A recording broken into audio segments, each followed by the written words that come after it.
This spring, we took over this abandoned, neglected, old piece of property with the goal of turning it into a off-grid style, permaculture, no-till, low-till, what have you, homestead.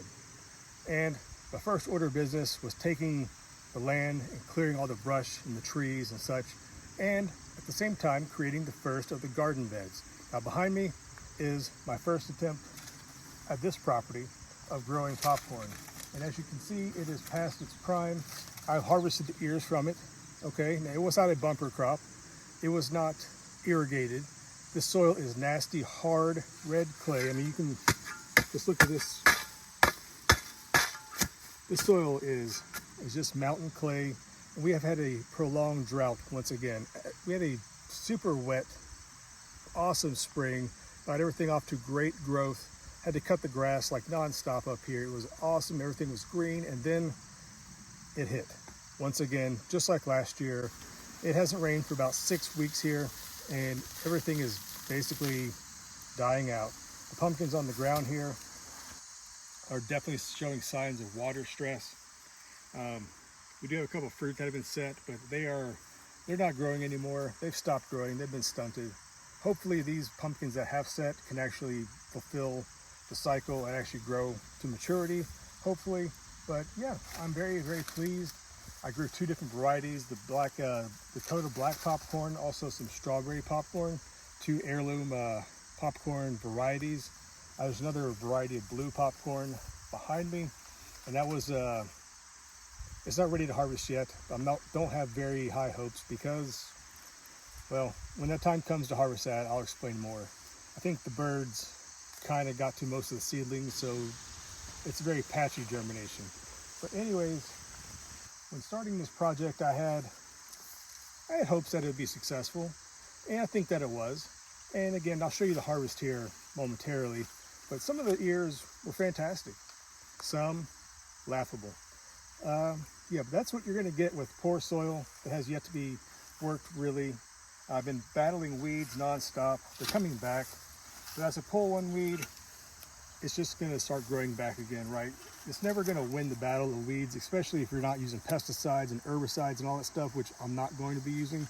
But I don't mind it. I don't mind the labor that goes into growing things. You know, that's part of the journey, is experiencing the whole cycle from the seed to tending to the plants to harvesting and then possibly enjoying the harvest. Will I do that? Maybe, just as an experiment, but I'm trying to basically save the best seeds I can to promote the strongest plants that can survive in this climate, in this environment, without being baby, without being pampered, without the need of commercial fertilizers and watering, things like that. So in essence, making my own land race type of popcorn, which I think would be a fun project for the long term. So yeah, next year I'm gonna mix up some different varieties of popcorn. Maybe not in this exact spot, maybe someplace else. Yeah, but I will definitely be improving the soil and continuing on. So enough talking. Let's go ahead and look at the popcorn that I've harvested up here on the porch and talk about maybe some of the successes and failures of growing this off-grid popcorn patch for the first year up here at the hillside ridgetop garden. Let's go check it out. So here it is, guys. This is the grand harvest of the first trial of off-gridding popcorn. Now let's see what we got. I believe this is going to be the Dakota black popcorn. And there you go.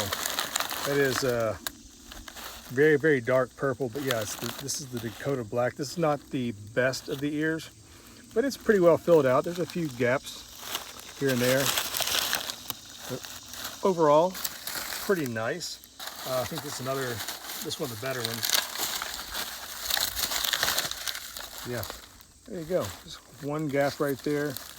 No insect damage, no things like that. So it should be pretty good as far as poppability. Now the other one, this is called strawberry popcorn, and you're gonna say this is a giant failure. It is not. This is how big the ears are supposed to be. And this is why they call them strawberry popcorns. Look at this. It looks like a strawberry, right? Like reddish tinge to it. About 2-inch ears of corn here very small. Um, yeah, but I've tried this before and popped it out. It does have a great nutty flavor. It makes great popcorn.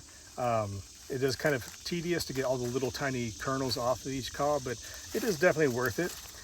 Did any of these cross-pollinate? I don't think so, because corn as a inbreeder or outbreeder, I don't know, one of the two, meaning it needs to be pollinated and will show signs of the pollination that year. Unlike a pepper, if you cross-pollinate a pepper, you're not going to see the changes until the following season. Corn, if you planted a white corn and a yellow corn, and then they cross-pollinated, some of the kernels on the cob would be white, yellow, etc., etc. So that's why commercial farmers plant one variety, and it doesn't matter because they can actually just pollinate each other and they get a uniform crop.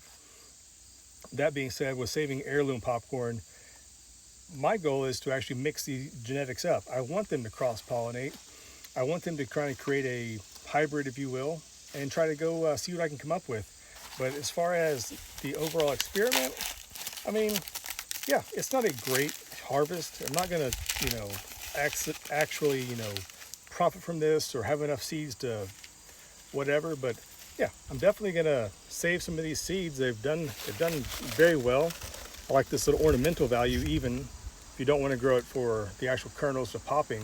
Strawberry popcorn is a fantastic, just decorative corn, as well as the Dakota Black. I mean, how nice would this look just in a decorative basket, around the Halloween or Thanksgiving or Christmas table? Yeah, so decorative corn, I think it's an overall success. Is it a bumper harvest? No. Was it worth it? Absolutely. Would I do it again? I will definitely be doing it again next year. Now with corn, it will suffer from inbreeding depression, as in if you grow just the same ear of corn, you take all the seeds off this and grow it again, eventually those genes are going to kind of weaken over time. So that's why corn needs to be pollinated to produce a healthy crop. So we were preparing all of the cobs of corn here, pulling them back, trying to get a nice thumbnail picture. So you'll see this in the future. But check out this one. I don't know what this is or how it happened, but I truthfully only planted the Dakota Black and the strawberry popcorn, and one of them is pure white. So I'm not sure what genetics this is, where or how it got cross-pollinated, but that is insane.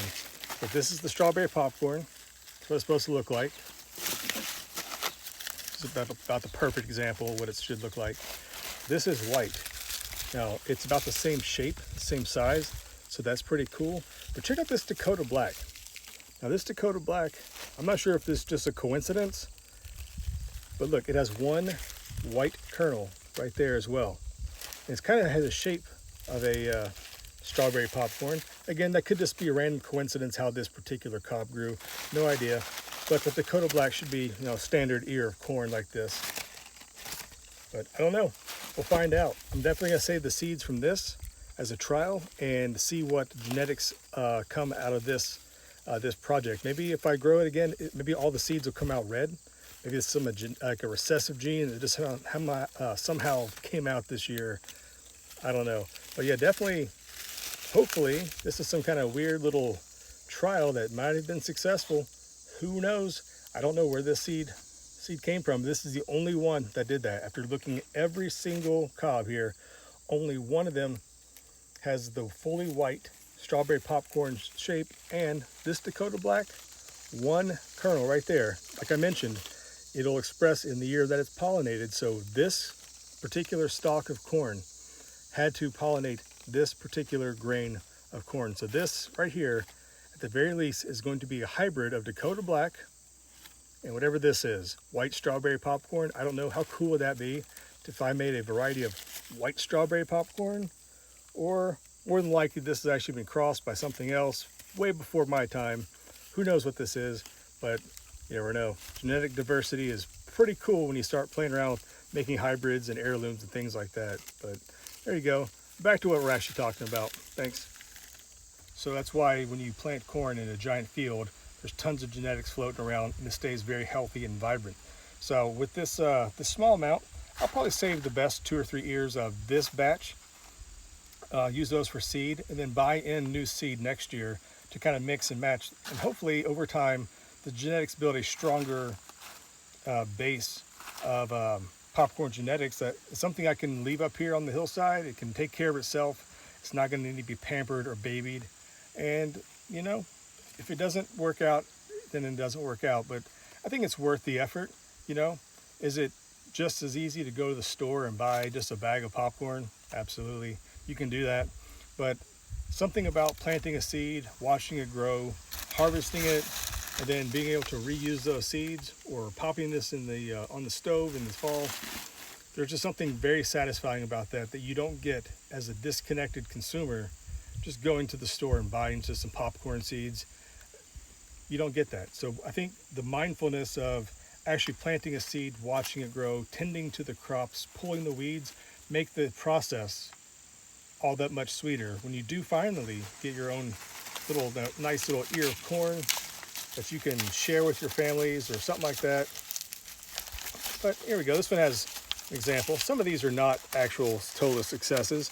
This is a lot of non-pollinated spots here. And that's going to be okay. This one actually does have some kind of mold or something, probably some insect pressure in that one. So this may not be the best choice to use for popping and or saving seeds, quite honestly.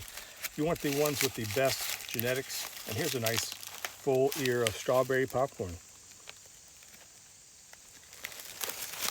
So long story short, this journey, this was worth it. I did have a small harvest, but it's better than I had. I just had a packet of old seed. I'm talking like 5 or 6 years old seed of the Dakota Black. And actually the strawberry popcorn is seed left over from when I grew it previously. I made a video about that years ago. And this, you know, it grew just fine. So as long as you store your corn well, it'll survive for quite a while. But yeah, I'm happy. At the very least, I've created a new seed stock that I can share with other people. And again, I'll bring a different variety in maybe next year to see if it can mix and match and see what we come up with. But there you go. So I'll call that the end of the first season of the popcorn trial here up on the ridge. Next year, we'll do a better job of showing more of the process of what goes into preparing the ground and planting the seeds, etc. And I hope to see you then. Thanks for joining me with this little popcorn journey. Yeah, let me know how you think about it in the comments down below. Until then, we'll see you next time, guys, up here on the ridge. Take care. Bye-bye.